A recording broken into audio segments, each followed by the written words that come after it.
to this week's edition of the Pioneer Coaches Show. With me now, head track and field coach Dan Meyers. Coach, thanks for being here today. Jagger, thanks for having me. This past weekend, you were at West Liberty for the Tim Weaver track and field invite. It's a little odd, originally scheduled for Saturday. You got bumped up a day. I know that kind of ruined a little plans there, but just your overall thoughts on the weekend.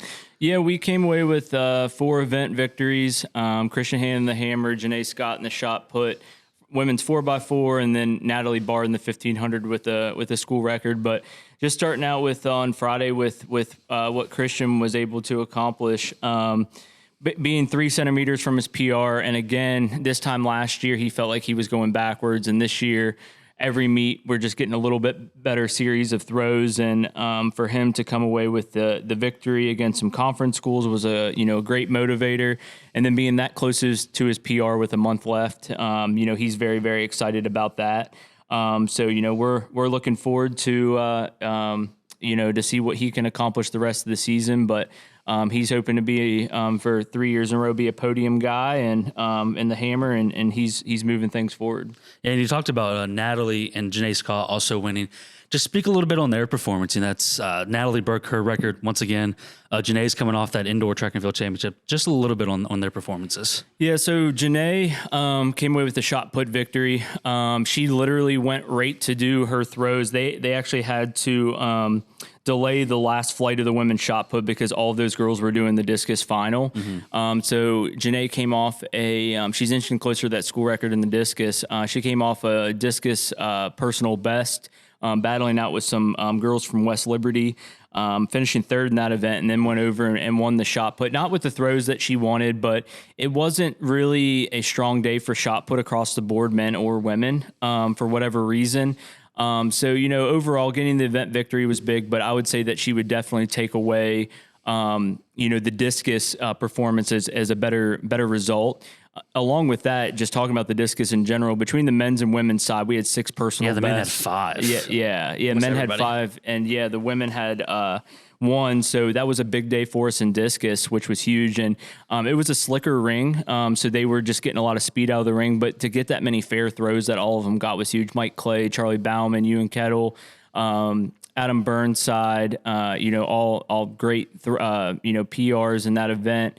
And then along with Janae. And then, just talking about Natalie's race, ran 450 at Charlotte, in the most ideal conditions that you can have for a distance runner, and to battle through some rain and a little bit of wind. And she took down a girl from Washington, Jefferson, in the final stretches is a D3 national qualifier. So for her to go head to head against somebody like that, and I think a few tactical moves, maybe we could have shaved another second or so off, but for her to run that, being that consistent right now and still bettering her school record, that was awesome to see. And you come off, another good weekend. You had personal best up and down the board. Now you turn your focus to this weekend at the Bob Lewis Classic in Frostburg. Frostburg hosts the MEC Championships. And this is a spot for some new people like Natalie, Janae to get a look at. Some people for that return from last year, they've been there before. Does this help a little bit to prepare you for the MEC Championships with getting familiar with the spot? Yeah, absolutely. Coach Shane up at Frostburg has been really good to us, and we've been committed to this meet for a while. A lot of schools in our conference are going to be going to Charleston this weekend, and nothing against Charleston, but we've kind of always had our sights set on getting a feel for the conference facility as we did last year. And honestly, for the elements, Frostburg, it could snow there in June. So it was bad last year at the MEC Championship. Yeah, it was bad last year, and looking across the Friday, I already told the team yesterday in our beginning of the week full team meeting, I was like, listen, we're going to face some adversity this weekend with the weather, but when we come back in a month, we're probably going to face the same adversity with the weather. So we've just got to prepare and get used to that facility, and it's going to be a smaller meet. Our throws are going to get a lot of opportunities. We're going to throw some people in some different events across the board. We're hoping for a few more school records, with some of the entries that we've placed in. But we're excited to go to Frostburg and get a feel for things. And as we start winding down the last month, every opportunity counts. So we're just making sure we take advantage of every opportunity we're given. Well, Coach, we appreciate you coming on today, and good luck this weekend. Thanks, Jagger. Welcome back to this week's edition of the Pioneer Coaches Show. With me, I have head acrobatics and tumbling coach Taylor Broadwater. Coach, thanks for being here today. Thanks for having me. You're coming off a blowout win this past week at West Virginia State, 263 to 160. Just your thoughts on that meet. It was definitely a very good meet for us. The girls were very relaxed going into that. They executed just how I could have asked of them, and we definitely got done what we needed to there. There was a couple events that we had some minor mistakes here and there, but at the end of the day, I was very proud of our performance there and just the confidence and how much fun the girls had at that meet. How much does it show for your girls? Knowing, you're going into it, you're going to win. You're going to win big. How much does that show for your girls that they're able to go in, stay focused? I mean, 263 is the second highest score you've had all this year. Just your thoughts on that. The biggest thing that we talked about at practices was approaching that meet like we were up against ourselves. Scores are very important to us and for nominations for certain purposes and just for MEC qualifications and national rankings. So something that we talked about a lot was just how we were going to approach the meet in terms of beating ourselves and seeing where we are at if we would hit every single event. So just trying to relax them and get them to do what they know how to do is something that we worked really hard on, but I am very proud of how they approached that meet. And even after a couple minor mistakes at that meet, they did not let it get in their head about it. They were able to pick right back up and continue and score the way they did at that meet. So I think that speaks volumes for the progress we've made throughout the year, the confidence that they've gained, and just knowing that, obviously I'm a little biased, but I have a good team this year. I'm 100%. extremely proud of everything that they've done, the hard work put in, and I'm excited to finish out season this year with them. Yeah, you talk about that. Tonight you have a tri-meet with Bluefield State, West Virginia State. Kind of the same thing we talked about last week, staying focused. You're going to win. That's inevitable. But your expectations for tonight. You scored 263 last week, 265 earlier in the season. What do you expect out of your girls tonight? I expect a lot from them tonight. We've had a lot of good practices leading up to this. Our main focus is obviously beating ourselves again, but trying to post up some scores that we've talked about to get back into some events for MEC qualification purposes. So they know what's on the line tonight. And at the end of the day, yes, we love to see some wins, but that's not really what we're out for tonight. It's certain scores and some events that could put us into MEC qualification standings, national rankings. They're ranked right now in some pretty good spots for national purposes. So that's something that I'm excited for them to see what we were able to execute tonight. And I hope it pays off in the long run for them because they have worked hard and are very deserving of what they're working toward this season. And one last thing before I let you go, Peyton Szymanski this past week got honorable mention specialist of the week, I believe. Yep. She already got that earlier in the year, got the actual award. Savannah Duckworth also got national recognition. Your thoughts on them this year? How essential have they been to the team this year? They're definitely very valuable players on our team. Yeah. They stand out athletes. Extremely proud of the progress they've made. As far as Savannah goes, she continues to surprise me every day. There's really nothing that I can tell Savannah that she's going to look at me and be like, I can't do that, coach. That never comes out of her mouth. Always willing to try anything that I throw at her. Very versatile athlete. Honestly, she's a top and tumbler, but however, she has proved this year if I needed her, she could step up in base. Believe it or not, she will do anything I ask of her impressive. for the team. She is a very versatile athlete. Key player, definitely really helps with our start values and posting up some good scores for us this season. Peyton Szymanski, honestly, what a comeback year. She got injured last year, was out for over half the year, and we didn't know what this season looked like for her. So to watch her come back this year, and she proved to be a fighter. She wanted her spots back. She fought every day to get in those, and now just watching her be so successful. Obviously, Pyramid is an event that she really stands out. She's a wonderful mid for us. And she really did not mid until last year. I worked with her, obviously my specialty. So kind of getting her back into midding and working through some things, but I'm extremely proud of the comeback that she has made this year, and she's really made a mark for herself. Yeah, it sure has been an impressive comeback for her. But Coach, we appreciate you coming on today, and good luck tonight. Thank you so much. Welcome back to this week's edition of the Pioneer Coaches Show. With me, I have head softball coach Sara Scoone. Coach, thanks for being here today. Thanks for having me. So this past weekend, Coach, you went to Charleston, faced off against you versus Charleston first on Friday. Both losses, first game 7-0, second game 11-3, 6 innings. I want to talk to you about the second game mostly with Holly. She pitched really well those first 3-4 innings, and then they started lining her up real good in the about fourth inning, I believe it was. Just your thoughts on that game.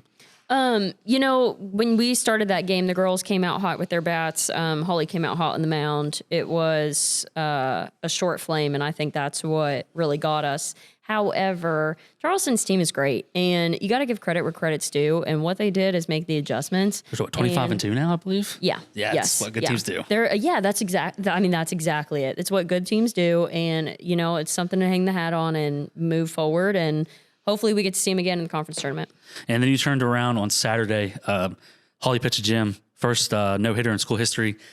Got the loss there, sadly, but you turned around, got the win in the second game, 5-2. Your thoughts, one, on Holly's performance, and then the turnaround on the second game and get the win. You know, Holly's a competitor, and when she came back out that second day, she's all beat up. She's a fifth year, you know. She's saying her knees are hurting and all things. Yeah, and, she's old. Yeah, and I said, "Oh, you gonna throw a good game today?" She said, "Well, I hope." And she went out there and she just did the dang thing. I mean, every pitch was working: curveball, rise ball, changeup. Everything looked great, and she did. She went out there and she performed great through those 7 innings, and you know, defense fell short and our hitting fell short, and it just stinks, to be honest. Yeah. It's really hard to look at a player and go, I'm so proud of you. That was such a huge accomplishment. What a personal goal, what a team goal. And then it's like, dang, you know? Did the loss. Yeah, like, dang, like, what a punch in the gut. So I think that fired up the team for that second game. And not to jump the gun at all on you there, but going into the second game, you know, Megan Stump coming in the lineup and going 2 for 3. I mean, that was great. Kate Cassay coming in and hitting a home run on the first pitch. I mean, that was great. Like little things like that where, you know, you had some sparks in that second game really pulled through, and defense played solid, and it was just all around. That game was a great atmosphere to be in. So And coming into this weekend, you're back on the road once again. You're at West Liberty on Saturday, Wheeling on Sunday. First with West Liberty, they come in 5-7 in the league. You currently sit at 4-10. Wheeling win this right now. That's one of those games talked about before the show. You know, West Weston came in winless. Not that your girls didn't come in prepared, but just for this weekend, how do you get them ready? Like, you know, these are winnable games for you guys. You know, I think anyone at any time can win any game, and that's the joy of this sport. 100%. And that goes both ways, where you have to go in confident, but you also have to always go in respectful. And we have a young team right now where I need to focus on, when we prepare these girls going into the games, that I don't care what anyone has done in the past. It's not about what we've done in the past. It's about what we're going to do moving forward. And going into West Lib this weekend, starting out there, you know, Sarah's a great coach. It's her first year at West Lib. She's doing great. I'm excited to face her off there. We've been going back and forth for a few years now. But West Lib's a great team, and they have a lot of fight in them. And then going into Wheeling's head coach, Mallory, I played against her in school. So Small world. Yeah, so we go way back too. And, you know, Mallory's a great coach, and this is her first year. She's firing it up. And I'm super excited for more games, as always. But just to get the team out there again and get a good start going, and hopefully we keep it rolling. All right, Coach. Well, we appreciate you coming on today, and good luck this weekend. Thank you so much.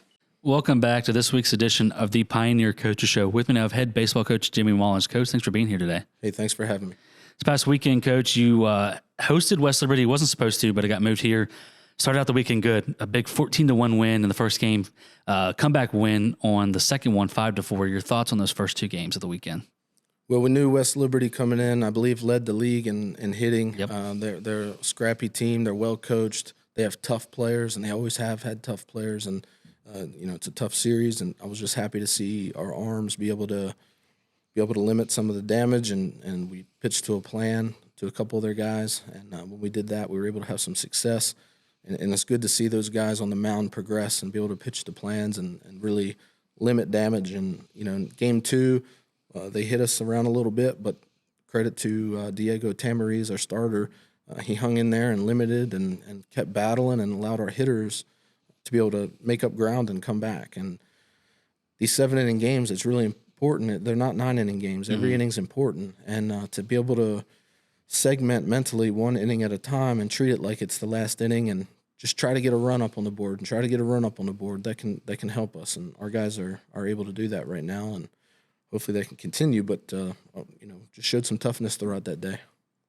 Yeah, because you spoke about, you know, the good pitching. Every starter besides the final game at Wheeling went at least 4 innings. Used 2 guys most of the weekend. Then you went to Saturday. You went to Wheeling, got the big win, 17-6 in the first one. Fell 11-8. They had a big 7-run 4th inning. Just your thoughts on those games at Wheeling as well. Yeah, it's always tough to go play on the road. You know, the conditions we were 5 minutes before game time and meeting with the umpires on whether we should start the game or not. And, you know, it's so easy in those moments to kind of just back down or not have the same mentality, but our guys were able to battle through those elements. And, we've shown toughness like that on little things all throughout the year, and that's where we've had some early success. But Wheeling, they can hit too, and there's 2 hitting teams that we played this weekend, and it's good to be able to. We played on a really, really small ballpark at a high school, and we were able to continue to put some runs up and outlast them in the first game. Second game, I thought we still did well offensively. We let that inning get away from us, and there's some things I could go back probably do in there, but they were getting hits, and we couldn't stop the momentum. And they're a good hitting team, and that happens in baseball. And you talk about, you guys hitting as well. You last weekend against Notre Dame and Salem, you had 9 home runs. This weekend you had 8. What's changed, from the previous, really from the beginning of the year? Because early on, besides Fabian and Lance, I believe, nobody really had any home runs. But then all of a sudden, that's 17 in the past 2 weekends. What's changed there? Just the mentality, the approach? What's changed? Yeah, the approach has been way better. In baseball, you have advantage counts, which are, the first pitch, no balls, no strikes. And anytime you have more balls on you than you do strikes, that's an advantage count. And we're able to swing at the pitches that we should be swinging at. Early in the year, we were swinging at first pitch sliders that weren't even strikes and hitting it off the handle and just giving away outs. And there's 21 outs in the game, and when we have to protect those. And anytime that you put the ball in play, 68% of those times you're out. So we have to make sure that we're swinging at the pitches that we should swing at in order to give us the best chance to be productive. And the focus in our batting practice rounds have been better. We've changed the rounds up and the goal of the rounds, but credit to them for really focusing better.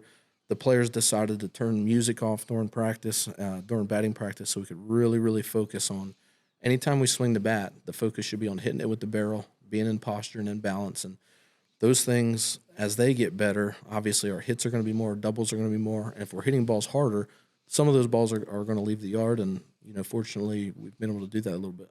Yeah, and some other guys that have really improved as the season went, because Fabian, that first weekend started off hot. It was, 8 for 10, I believe it was. He's been hot all season, but then you get production from guys like Mason Lohr, Carlos DeJesus, Zach Morris. I could go down the line. Lance Minson had a really good week.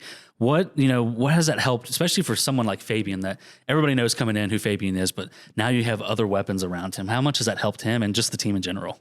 Yeah, for sure. So if you have one hitter in your lineup that can hurt you, we talk about that's your Michael Jordan. You got to watch out for him. And basically they can just throw balls off the plate, and if they walk him, then it's not a big deal. We go after the next guy and get a double play. You just don't let that one guy hurt you. Now, if you got someone hitting before and after him that are being productive, now it hurts you if you walk Fabian, because now there's runners on base and the guy's going to hit the ball hard somewhere. So again, those guys improving their approach by swinging at what they should swing at and being more accurate with the barrel and just overall focus level being better, it's helping everyone.